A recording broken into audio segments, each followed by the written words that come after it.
بسم اللہ الرحمن الرحیم۔ ناظرین و سامعین، رمضان المبارک کی ان مبارک ساعات میں ایک خاص تحفہ، ایک ایسا تحفہ جو پیارے آقا مدنی صلی اللہ علیہ وسلم نے اپنے چچا حضرت عباس کو دیا، وہی تحفہ آپ کی خدمت میں پیش کرنا ہے۔ جی ہاں، وہ تحفہ ہے صلاۃ تسبیح کا۔ صلاۃ تسبیح، اس کا حدیث پاک میں بڑا ثواب اور بڑا اجر آیا ہے۔ جناب نبی پاک صلی اللہ علیہ وسلم نے اپنے چچا حضرت عباس رضی اللہ تعالیٰ عنہ کو یہ نماز سکھائی تھی اور فرمایا تھا کہ اس کے پڑھنے سے تمہارے سب گناہ اگلے پچھلے سب اللہ تعالیٰ معاف فرما دیں گے، اگرچہ سمندر کے جاگ کے برابر کیوں نہ ہو۔ اور آپ نے اپنے چچا سے فرمایا تھا اگر ہو سکے تو روزانہ اس نماز کو پڑھ لیا کریں، اور اگر روزانہ نہ ہو تو ہفتے میں ایک مرتبہ، ہفتے میں نہ ہو سکے تو مہینے میں ایک مرتبہ، اگر یہ بھی نہ ہو سکے تو فرمایا عمر بھر میں ایک مرتبہ اس کو ضرور پڑھ لیا کرو۔ ناظرین، اس نماز کے پڑھنے کا طریقہ یہ ہے کہ 4 رکعت کی آپ نے نیت باندھ لینی ہے۔ اللہ اکبر کہہ کر پہلے آپ نے ثنا سبحانک اللہم پوری پڑھنی ہے، اس کے بعد سورہ فاتحہ آپ نے پڑھ لینی ہے، اور اس کے ساتھ آپ نے سورت ملا لینی ہے۔ سورت کے بعد آپ نے رکوع میں جانے سے پہلے 15 مرتبہ یہ تسبیح پڑھنی ہے، سبحان اللہ والحمد للہ ولا الہ الا اللہ واللہ اکبر۔ اس کے بعد آپ نے رکوع کرنا ہے اور سبحان ربی العظیم رکوع کی جو تسبیح ہے وہ آپ نے پڑھنی ہے۔ پھر اس کے بعد آپ نے اسی حالت کے اندر 10 مرتبہ آپ نے سبحان اللہ والحمد للہ ولا الہ الا اللہ واللہ اکبر کی تسبیح پڑھنی ہے۔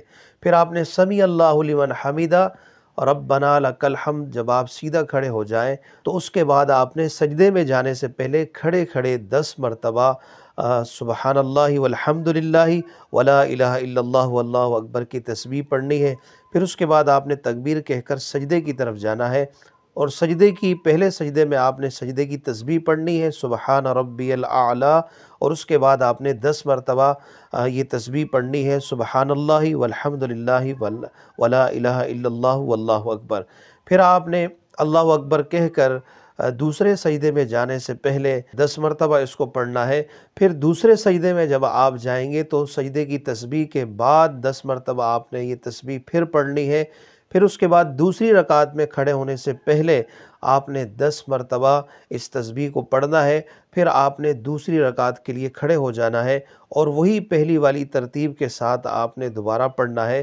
جب دوسری رکعت کی تشہد یعنی التحیات پڑھنے کے لیے آپ بیٹھیں گے تو آپ نے التحیات پڑھنے سے پہلے 10 مرتبہ اس تسبیح کو سبحان اللہ والحمد للہ ولا الہ الا اللہ واللہ اکبر پڑھنا ہے۔ اس کے بعد آپ نے التحیات للہ والصلوات تشہد پڑھنا ہے۔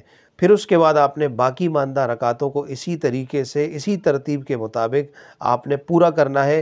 یہ ہر رکعت کے اندر 75 دفعہ یہ تسبیح ہو جائے گی، اور کل 300 مرتبہ اس تسبیح کو آپ نے پورا کر لینا ہے۔ اگر کوئی اس تسبیح کو صرف اتنا پڑھ لیتا ہے سبحان اللہ والحمد للہ ولا الہ الا اللہ واللہ اکبر، تب بھی درست ہے، اور اگر اس میں اضافہ کر لیتے ہیں لا حول ولا قوت الا باللہ سبحان اللہ والحمد للہ ولا الہ الا اللہ واللہ اکبر ولا حول ولا قوت الا باللہ، تو یہ اور زیادہ بہتر اور باعث اجر و ثواب ہے۔ ان چاروں رکعتوں میں سورہ فاتحہ کے بعد کوئی خاص صورت مقرر نہیں، جو بھی آپ کو صورتیں یا آیتیں یاد ہیں وہ آپ پڑھ سکتے ہیں۔ اس میں کسی خاص صورت کا تعین کرنا اور کسی خاص آیات کا پڑھنا ضروری نہیں ہے۔ اسی طرح یہ مسئلہ بھی یاد رکھیں کہ اگر کسی رکن کے اندر کوئی تسبیح بھول جائے، مثال کے طور پر رکوع کے اندر آپ نے جو 10 تسبیحات سبحان ربی العظیم کے بعد رکوع کی تسبیح کے بعد پڑھنی تھی، وہ کہنا آپ بھول گئے، تو پھر اس کے بعد کے رکن یعنی سجدے کے اندر اگر آپ کو یاد آ جائے تو وہ رکوع کی جو 10 تسبیحات بھول گئی تھے وہ آپ جو ہے سجدے کی حالت میں اس کی نیت کر کے اس کو پڑھ لیں۔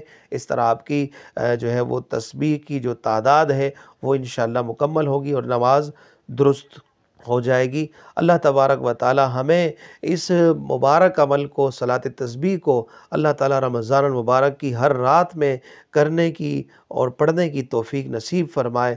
دعاؤں میں یاد رکھیے گا۔ اللہ تعالی ہم سب کا حامی و ناصر ہو۔ السلام علیکم ورحمۃ اللہ وبرکاتہ۔